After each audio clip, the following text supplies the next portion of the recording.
Се комерцијализирали христијанскиот празник Водици. Свештените лица се против собирање на пари од куќа во куќа по вадењето на крстот од осветените води.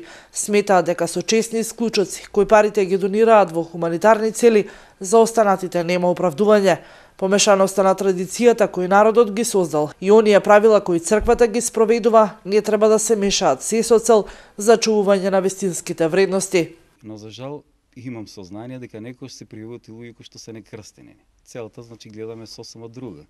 Гледаме праксата која што се случува на овие наши простори, некако повторно ќе го спомнам тоа дека застранува од суштината, или кој што би требало да празнуваме.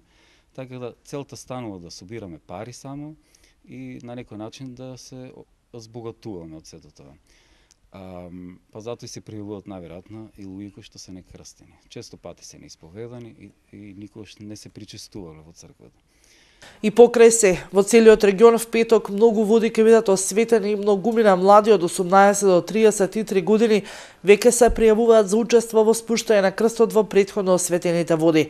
Се верува дека по овој обред водата станува осветена, а со тоа и лековита, поради што сите присутни полнато од оваа вода ја чуваат во текот на целата година за лекување на разни болести, како на луѓето, така и на стоката.